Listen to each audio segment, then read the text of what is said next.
लेकिन एक चीज साफ दिखती है मोदी जी कि आपको अपने लिए कुछ नहीं चाहिए। एक फकीरी है आपके स्वभाव में। ये कहां से आई?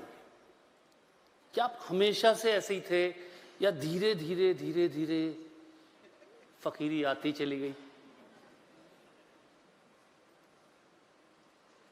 ये बहुत ही पर्सनल नेचर का सवाल है। नहीं मोदी जी, ये एक जरूरी सवाल है। ऐसा है कि मुझे मेरी कविता के शब्द बहुत याद रहते नहीं। ये आपने कविता में कहा भी है कहीं तो फकीरी के का जिक्र बहुत किया है। बहुत पुरानी मेरी एक अगर मैं आपसे ये आग्रह कर सकूं कि अगर एक दो लाइन बता दें। मेरी कठिनाई है, गुजराती में आपकी कविता मुझे पता है। मुझे याद नहीं रहती है कविता, इसलिए मैं कह नहीं पाऊंगा, लेकिन मैं सोशल मीडिया में मेरी उस कविता को डाल दूंगा। जी जरूर डालिए, क्योंकि मुझे याद नहीं है तो मैं, लेकिन वो गुजराती में है और रमता राम अकेला करके मैंने उस शब्दों को, मेरे भावों को व्यक्त किया है। देखिए, मैं समझता हूं कि ये फकीरी वगैरह जो है ये मन की अवस्था से जुड़ा हुआ विषय है और वो इंजेक्ट करने से नहीं आती है, हालात उसको पैदा नहीं करते हैं। अगर वो इनबिल्ट होता है तब जाकर के होता है। और शायद मैं कोई अपनी तारीफ करने के लिए नहीं कह रहा हूं, मुझे क्षमा करना, लेकिन प्रसून जी ने सवाल पूछा है, मैं जवाब न दूं तो ठीक नहीं लगेगा। जब मैं गुजरात में था मुख्यमंत्री के नाते, तो सार्वजनिक समारंभ में जाता था तो लोग बैंड सौगात देते हैं, बढ़िया सा शॉल देते हैं, कभी कोई चांदी की तलवार दे देता है, कोई अच्छा अच्छा ताजमहल दे देता है, कुछ ना कुछ देते रहते हैं, बहुत बढ़िया बढ़िया पेंटिंग देते हैं। तो मैं भी इंसान हूं, मेरा भी मन करता है यार ये बहुत बढ़िया पेंटिंग इस घर में दीवार पे लगाऊंगा, मेहमान आएंगे तो अच्छा लगेगा। ये बढ़िया से मूर्ति दी है, यहां रखूंगा तो बहुत अच्छा। मेरा भी मन कर, आपका भी मन करेगा? करेगा कि नहीं करेगा? मेरा मन नहीं करता था।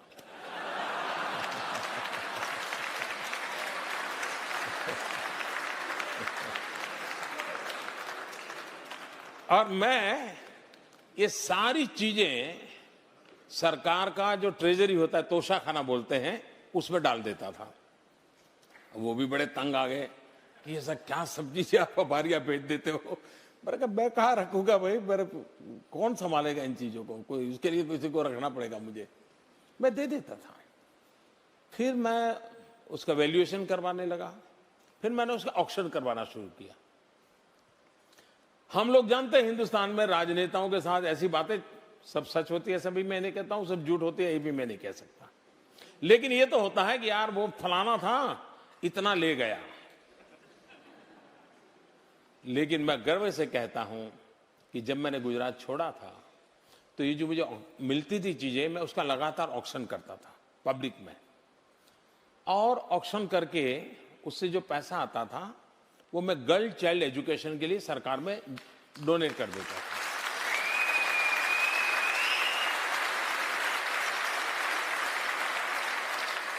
और करीब करीब 100 करोड़ से ज्यादा रुपए ऑक्शन से, और फिर लोग मुझे चेक भी देने लगे। किसी फंक्शन में जाता था तो चीज देने के बजाय गर्ल चाइल्ड एजुकेशन के लिए चेक देने लगे। ये अमाउंट करीब करीब 100 करोड़ से ज्यादा थी जो मैं बच्चियों की शिक्षा के लिए देके था।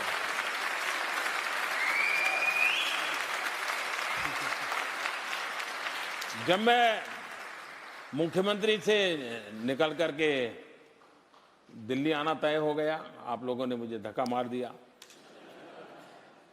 तो मैंने मेरे अफसर जो थे उनको बुलाया। मैंने कहा भाई ये जो मैं एमएलए के नाते कमाता था, क्योंकि एमएलए के नाते पैसे मिलते थे, मैंने कहा पैसे पड़े हैं क्या करेंगे हम लोग, मैं कहां ले जाऊंगा? आप हैरान होंगे सुनकर के, मुझे अभी याद नहीं है, शायद 5-6 लाख रुपया था। मैंने कहा भाई मैं तो कोई सरकार में दे देना चाहता हूं। और मैंने कहा मेरी इच्छा ये है कि गांधीनगर के सचिवालय में जो ड्राइवर और प्यून है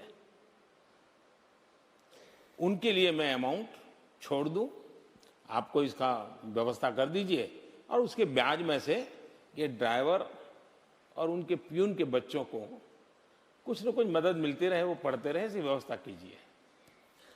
मेरे जो अफसर थे सुन रहे थे मुझे, कुछ बोले नहीं वो। अफसर बड़े कुशल होते हैं, मुंडी ऐसे हिला रहे थे। मैं भी सोच रहा था कि मेरी बात मान ली, कुछ करेंगे।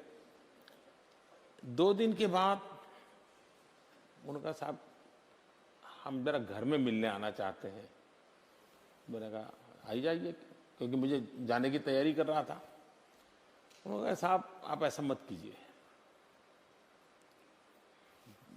पता नहीं कब आपको पैसों की जरूरत पड़ जाए और आपके पास कुछ है नहीं। मेरे अफसरों ने मुझे वो पैसे देने नहीं दिए। तो मैंने कहा यार कम से कम मैं तो क्या करूंगा इसे ले जाकर। आखिरकार वो बहुत समझाने पर मान गए और सारे पैसे तो मेरे उन्होंने लेने से मना कर दिया, लेकिन एक छोटा सा फाउंडेशन बनाया और मुझे याद नहीं, आज शायद 21,000 रुपया है, इतना कुछ शायद उसमें मैं दे करके इन गरीब लोगों के लिए दे करके निकल गया। शायद मेरी जिंदगी ही मैं ऐसी अभाव में पैदा हुआ हूं, इसलिए मुझ पर किसी चीज का प्रभाव नहीं होता है। वाह। और ये फकीरी वगैरह है वो तो शब्द बड़े हैं, लेकिन मैं औलिया हूं, ये मेरा कोई लेना देना नहीं। बस वही है सर फकीरी, उसी का हम जो हमसे जिक्र कर रहे थे। नहीं आपने वो हर चीज में परिलक्षित होती है।